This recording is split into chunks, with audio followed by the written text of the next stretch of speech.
Hey guys, I hope everyone's having a great Sunday. For your Sunday Spark today, I wanted to go over a few tips that I want all of my future clients to know. If you have a good realtor, they should be things that are expressed in an initial buyer consultation, but sometimes they get skipped over, and being on the listing agent side, sometimes I see this happening to other buyers, and I wish that they either knew beforehand or that they had a good agent to help them with these three really important things.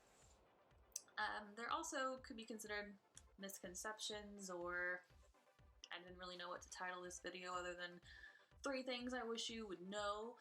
And a lot of this is a very complicated process. Obviously, there's things you forget, there's things that need to be told repeatedly to make sure that they get done. So this is just one of those things, 3 things that I want you to just have in your head during the home buying process that I think will really help you through. So, jumping right in, number 3 is that the buyer does not pay any commission. All of our commissions, the buyer's agent and the listing agent, gets paid through the seller's proceeds at closing. So number 1, that means that we don't get paid unless the house closes. And number 2, that means that as a buyer's agent, you're not coming up with anything extra for us. So don't think that by using a realtor to help you buy a house is going to cost you more. Because if anything, it's going to help you be more educated, like in this video. That's what I'm trying to tell you. That using a realtor is really going to help you in the long run, especially as a first-time home buyer. So, jumping into number 2, almost everybody looks online today to look at houses, and one of the biggest companies that is popular today is Zillow. And it's kind of a realtor's nightmare, to be honest. Zillow does not stay updated.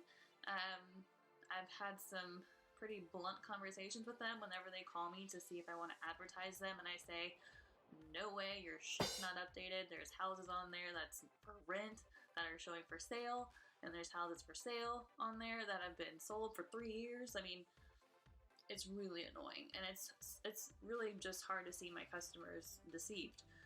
So what I'm getting at is number 2, Zestimates are not your friend. Okay, Zestimates are Zillow, a computer, a database. It's not a real person that is just putting a blanket over a certain neighborhood, price per square foot, just very vaguely pricing these homes. And they haven't seen the inside of the house. They don't know if the next door neighbor's kitchen is updated versus the one that they're pricing. They don't know if there's a new roof that's been put on. They don't know if there's been foundation work. They don't know if they've had the whole flooring and everything replaced. They don't know if there's some kind of special appliance, high-end appliances there, or if the washer and dryer are staying, or what's going on with the house. They just put a blanket value based on nothing, essentially, other than just a structure. So are you really going to trust whether, again, this could go for a buyer or a seller, are you really going to base your home's value on something that's just a database? Not a real life human being that's seen the houses in your neighborhood. It's just not a great way to base your pricing off of. Again, using a realtor's knowledge of the market and knowing, okay, the reason why your neighbor down the street sold for $200,000 is because they did all these updates. Your house is not updated, therefore it's not going to be worth $200,000. So it's kind of hard for someone to read that online and then, that's what they have in their head, and then you do your listing presentation and you have to tell them, well, sorry, it's going to be $180, and they're really disappointed. And then you have to go into the details of why. Because, I sold Mr. and Mrs. Jones' house down the street, and I know that it was totally updated. They have a brand new roof. They put $10,000 worth of foundation work. They spent $15,000 on a reroute. When you still have cast iron plumbing, you have a 20-year-old roof, and, the list goes on. So again, bottom line is that Zestimates and Zillow, unfortunately, is not your friend.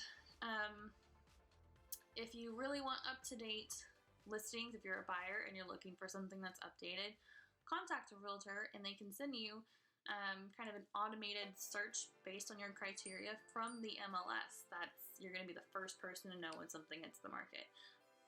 So, sorry, don't mean to bash Zillow. It's just, unfortunately, a lot of realtors just kind of roll their eyes when someone comes in and says, oh, well, the Zestimate said this, and it's like, no. So, anyways, and finally, the number one thing that we want you to know, especially, this really just goes for buyers that are going through a lender, please don't do anything that's going to affect your credit once you're pre-qualified.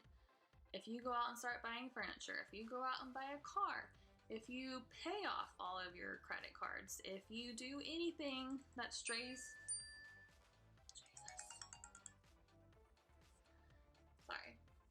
if you do anything that strays from what you're already doing, it's going to affect your credit, and that could potentially screw up your entire closing escrow process.